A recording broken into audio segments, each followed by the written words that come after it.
की तीज आ रही है, अक्षय तृतीया। 108 अक्षत के दाने हाथ में हो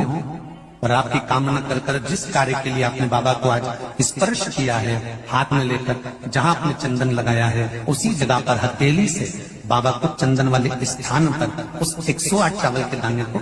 रख देना चाहिए। अभी हमारे यहाँ एक तिथि आने वाली अक्षय तृतीया, उसका मतलब क्या होता है? अक्षय, जिसका कभी क्षय ना हो। जब हम भगवान शंकर को चावल का दाना चढ़ाते हैं देश से, बहुत ध्यान दीजिएगा महाराज, बहुत समझने वाली बात है, बहुत ध्यान दें। चावल का दाना हमारे मस्तक पर तिलक करने के बाद पंडित जी क्यों लगाते हैं कि भगवान जैसा समय आज चल रहा है, आप पूजन कर रहे हो, पाठ कर रहे हो, दान कर रहे हो, पुण्य कर रहे हो, सत्कर्म कर रहे हो, भजन कर रहे हो, मेरा देव महादेव, मेरा नारायण, मेरा सत्यनारायण भगवान, मेरा राम जी, मेरा विष्णु जी, मेरा भागवत मैया, मेरी रामायण मैया, ब्राह्मण मस्तक पर तिलक लगाने के बाद चावल इसलिए लगाता है कि जैसा समय आज चल रहा है भगवान तुमको ऐसा ही समय बनाकर रखे और तो ऐसी चाल लगाते रहो, दान संगीत। 7 महीने में मट्टी के पात्र का जल, वैशाख के महीने में नवमी तिथि को माता जानकी का प्रागट्य हुआ है पृथ्वी से।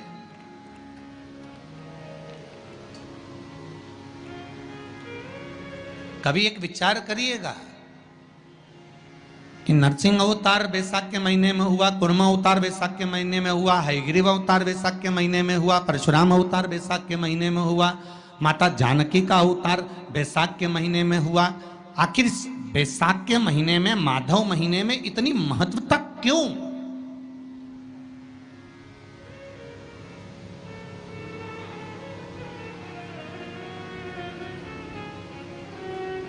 वैशाख के महीने में पड़ने वाली एकादशी, चतुर्थी, प्रदोष, अमावस्या, पूर्णिमा, शिवरात्रि, ये सभी इतनी महत्वपूर्ण क्यों हो जाती है?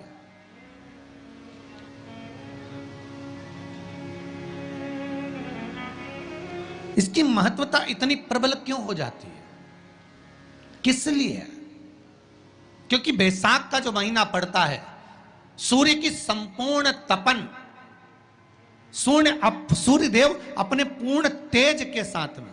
पूर्ण तेज के साथ में मृत्यु लोक के निवासियों पर, चाहे जलचर हो, थलचर हो, वायुचर हो, चाहे जो जीव हैं, उस पर जब किरण फेंकते हैं तो संसार का जो मनुष्य है उस पर जब ताप पड़ता है तो ताप पड़ने के कारण उसके मुख से भगवान का नाम निकल ही जाता है, स्मरण नाम निकल ही जाता है। जब उसके मुख से भगवान का नाम निकलता है तो वो भगवान की शरणागति खुद ग्रहण कर लेता है स्वयं।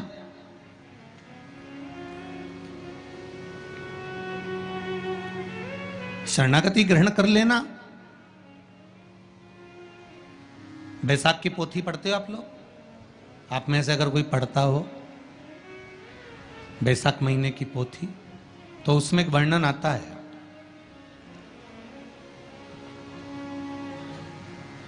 गीता प्रेस गोरखपुर के कल्याण अंक में भी आप ये पावन वैशाख चरित्र श्रवण कर सकते हैं। उसमें वैशाख महीने की पोथी में 10वें दिवस की कथा में 10वें अध्याय में एक व्याध और शंख मुनि का चरित्र आता है।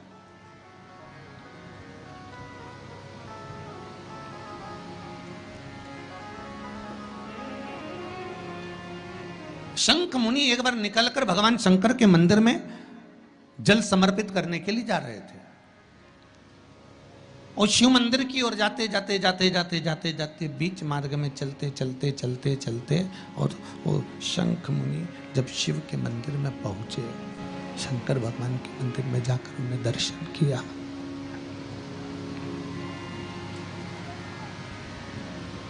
जल का पात्र उठाया और वो जल का पात्र उठाकर जब भगवान शिव को समर्पित कर रहे थे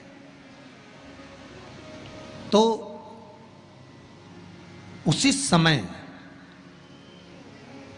जल का पात्र उठाकर जब शंकर भगवान को समर्पित करा गया और शंख मुनि निकलकर जब बाहर आ रहे थे, आते आते शंख मुनि के मन में एक भाव उत्पन्न हो गया कि जब हम भगवान शिव को कुछ वस्तु समर्पित करते हैं तो उसका फल,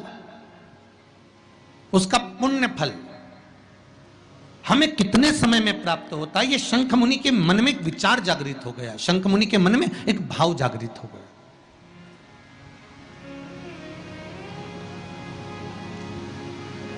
कई माताएं पशुपति व्रत करती हैं, कई ऐसी भी माताएं हैं जिन्होंने 2-3 बार पशुपति व्रत कर लिए होंगे, दूसरे को बताया, उसने व्रत करा, उसका हो गया, उसको फायदा भी मिल गया, और ये 3 कर ली, उसके बाद भी कुछ ना कुछ रह गया। तो इसके मन में आया कि बताओ, मैं भी व्रत कर रही हूँ, ये भी व्रत कर रहे हैं, ये भी व्रत को सुन कर रहा है, मैं भी व्रत कर रही हूँ, आखिर बात समझ में नहीं आती। उसको लाभ मिल गया, मुझे लाभ नहीं मिला, उसको लाभ की अनुभूति होगी, मुझे लाभ की अनुभूति नहीं हुई। तो कभी विचार करना कि तुमने उसको पशुपति व्रत बताया, उसने व्रत किया और बड़े दिल से करा, बड़े बड़े दिल से करा, तुम्हारे बताए अनुसार करा। मतलब तुम्हारी बात पर कितना विश्वास होगा उसको, तुम्हारी बात पर कितना भरोसा होगा उसको, और तुम्हारे बताए अनुसार उसने पशुपति व्रत कर लिया और उसका काम हो गया, और तुम 2 बार 3 बार 4 बार 5 बार कर चुकी तो भी नहीं हुआ। उसका कारण क्या हो सकता है? उसका एक कारण है, तुम्हारी बात पर उसने विश्वास कर लिया, पर तुम अभी विश्वास पूर्ण रूप से कर नहीं पाई हो। तुमने ये सोचा है कि दुनिया कर रही है तो अपन भी कर लो। एक बार महाराज ने बोला है, कर लो, देखा जाए। बैसाख के महीने में पार्थिव शिवलिंग के निर्माण का, और उसमें एक बात कही गई कि जब संसार का मनुष्य, मृत्यु लोक में रहने वाला मानव, मृत्यु लोक में रहने वाला मनुष्य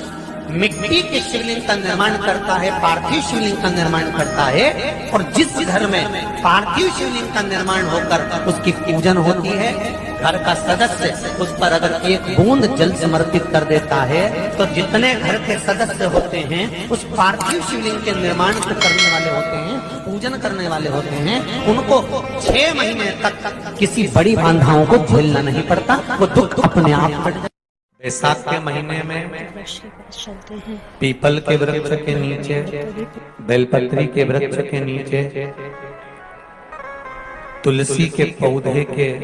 नीचे, आंवले के नीचे, बट वृक्ष के नीचे, शमी वृक्ष के नीचे जल चढ़ाने का महत्व हमारे यहाँ बैसाख शिवरात्रि शिव महापुराण में मिलता है। बैसाख महीने में बाबा शंकर को जो चढ़ाया जाता है और 1000 अश्वमेध यज्ञ का पुण्य फल हम प्राप्त कर लेते हैं। मंदार और शमी ने, दोनों ने मिलकर भगवान शिव की आराधना करी और देवादिदेव महादेव ने वर दे दिया, सुनो शमी और सुनो मंदार, यदि कोई भूल से भी आपकी पत्ती, आपका पुष्प मुझे समर्पित कर देगा, सुनो मंदार, सुनो शमी, अगर कोई भूल से भी आपकी पत्ती, आपका पुष्प मुझे समर्पित कर देगा, उसे 1000 अश्वमेध यज्ञ के स्नान का जो पुण्य होता है वो एक क्षण में प्राप्त हो।